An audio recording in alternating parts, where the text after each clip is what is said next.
going global. More and more countries are signing up to trade in the rupee. दुनिया के 85 देशों ने भारत के साथ रुपए में कारोबार करने में दिलचस्पी दिखाई है. Sri Lanka is exploring the possibility of using the Indian rupee for economic transactions. India's UPI is now international. Talking technicalities, but it is a matter of fact that India's rupee probably has performed much better than many other emerging market currencies. But there is one more thing that India is doing that is much larger than UPI. Hello दोस्तों, आदर अभिनंदन आभार। मेरा नाम है आदर्श और आप देख रहे हैं टीपीएम। हाल ही में हमने देखा कि कैसे इंडियन गवर्नमेंट इस प्रयास में लगी है कि कैसे इंडियन रुपीस को एक ग्लोबल करेंसी बनाया जाए और इंडियन ट्रेड डिपेंडेंसी जो कि डॉलर के ऊपर कुछ दशकों में बहुत ज़्यादा बढ़ गई है उसे कैसे रिड्यूस किया। और ये प्रयास इंडियन गवर्नमेंट और आरबीआई के लिए इसलिए भी इम्पोर्टेंट हो जाता है क्योंकि हाल ही में हमने देखा रशिया यूक्रेन वॉर के बाद रशिया के ऊपर बहुत सारे सैंक्शंस लगाए गए यूएसए और यूरोपियन यूनियन के द्वारा। इस सैंक्शन में सबसे बड़ा सैंक्शन था रशिया का स्विफ्ट अकाउंट बैन। इस स्विफ्ट अकाउंट बैन के अंतर्गत रशिया के $330 बिलियन फ्रीज कर दिए गए यूएसए और यूरोपियन यूनियन के द्वारा। अब इस 330 बिलियन को यूएसए अपने इंटरनेशनल ट्रेड के लिए भी इस्तेमाल नहीं कर सकता। सो इंडिया को फ्यूचर में होने वाले ऐसे ही सैंक्शन से बचाने के लिए, इंटरनेशनल ट्रेड में हो रहे ट्रांजैक्शन कॉस्ट को रिड्यूस करने के लिए और इंडियन इकोनॉमी को और भी ज़्यादा स्ट्रेंथन करने के लिए आरबीआई और इंडियन गवर्नमेंट ने ये फैसला लिया है। जुलाई 2022 में इंडियन रुपीस को ग्लोबल करेंसी बनाने के लिए पहला स्टेप आरबीआई गवर्नर शक्तिकांता दास के द्वारा लिया गया। उन्होंने एक प्रेस कॉन्फ्रेंस करते हुए ये कहा कि कोई भी कंट्री जो इंडिया के साथ ट्रेड रिलेशन रखती है या फिर इंपोर्ट एक्सपोर्ट में पार्टिसिपेट होती है, अब वो कंट्री इंडियन रुपीस का यूज़ कर सकती है अपने पेमेंट सेटलमेंट्स के लिए और इनवॉइसिंग के लिए by simply opening a Vostro account in any of the Indian banks. So trade transaction via Vostro account को समझने से पहले ट्रेड वाया स्विफ्ट अकाउंट के बारे में समझ लेते हैं, जिससे ये क्लियर हो जाएगा कि कैसे इंडियन बैंक को और इंडियन इकोनॉमी को वॉस्ट्रो अकाउंट ट्रांजैक्शन से फायदा होगा।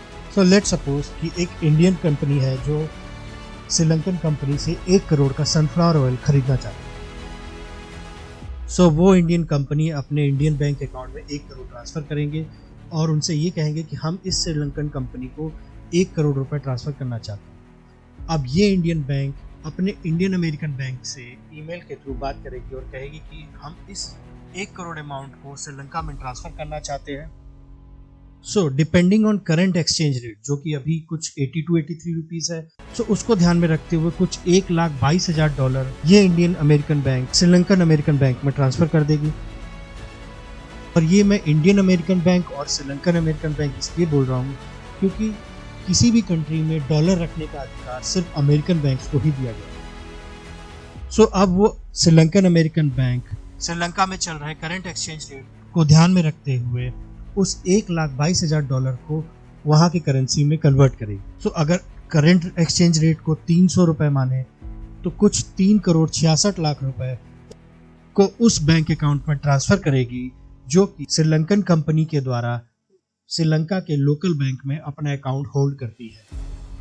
और इन सारे स्टेप्स में सबसे ज़्यादा ध्यान रखने वाली बात यह है कि जो इंडियन अमेरिकन बैंक है और जो श्रीलंकन अमेरिकन बैंक है वो कुछ ट्रांजैक्शन फीस चार्ज करते हैं दोनों ही बैंकों से।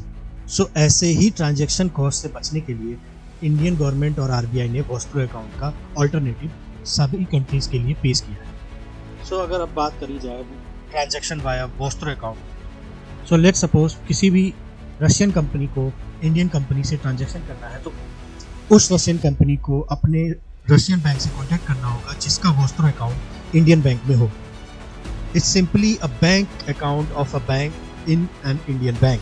और इस ट्रांजैक्शन में इंडियन रुपीस को रूबल में कन्वर्ट करने की ज़रूरत नहीं है और रूबल को इंडियन करेंसी में कन्वर्ट करने की ज़रूरत नहीं है। तो ये लॉन्ग प्रोसेस से जिससे बैंकों को गुजरना पड़ता था उससे भी बचा जा सकता है और ट्रांजैक्शन कॉस्ट जो देनी पड़ती थी अमेरिकन बैंक को उससे भी बचा जा सकता है। सो अब आपका सवाल ये होगा कि ये ट्रांजैक्शन कैसे इंडिया और इंडियन गवर्नमेंट के लिए इम्पोर्टेंट है। तो अगर लेटेस्ट ट्रेड डाटा को देखें तो इंडिया का इंपोर्ट फ्रॉम रशिया अपने रिकॉर्ड हाई पर है। India approximately 2.5 to 3 billion dollar का ट्रेड कर रहा है रशिया से, जिस पे वेस्ट ने भी आपत्ति जताई थी। तो अगर इस रिपोर्ट की माने तो इंडिया एनुअली लगभग 30 to 36 बिलियन डॉलर का ट्रेड कर रहा है रशिया से, और ये ट्रेड डॉलर में ना करके इंडिया इंडियन रुपीस में कर रहा है।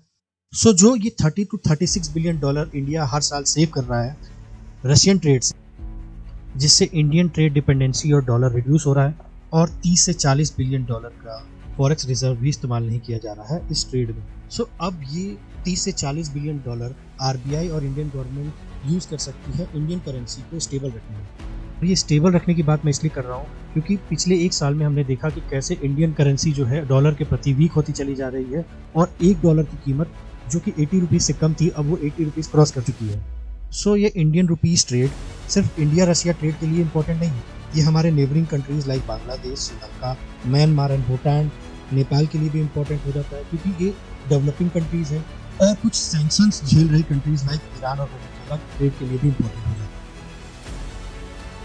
सो मोदी गवर्नमेंट और आरबीआई का इंडियन करेंसी को ग्लोबल करेंसी बनाने का प्रयास सफल होता हुआ इसलिए भी दिखाई दे रहा है क्योंकि कुछ major economies like Germany, Israel, Singapore, Myanmar ने भी अपना इंटरेस्ट दिखाया है इस इंडियन रुपी ट्रेड में। और नेल इन द कॉफिन यानी हिंदी में बोले तो सोने पे सुहागा तब हुआ जब यूएई ने 35 billion rupees currency swap agreement sign किया इंडिया के साथ। लेकिन इंडियन गवर्नमेंट और आरबीआई की ये जर्नी जिसमें इंडियन करेंसी को ग्लोबल करेंसी बनाया जाए वो इतनी आसान नहीं होगी क्योंकि India is competing against the big giants like the US dollar and the European union euro. International trade में देखें तो करंटली ये दो करेंसी 100% यूज की जाती है। तो इंडियन गवर्नमेंट का ये मूव अमेरिकन डॉलर के लिए एक थ्रेट जैसा है, और इसी वजह से इंडिया को फ्यूचर में कुछ प्रॉब्लम्स का सामना करना पड़ेगा। सो अब इम्पोर्टेंट ये हो जाता है कि कैसे फ्यूचर में इंडियन गवर्नमेंट इस थ्रेट्स को टैकल करेगी और कैसे इंडियन रुपीस को ग्लोबली पुश करेगी। ऐसे ही इंपॉर्टेंट न्यूज़ को जानने के लिए और वीडियो देखने के लिए हमारे चैनल को सब्सक्राइब करें और बेल आइकन दबाएं। Thank you.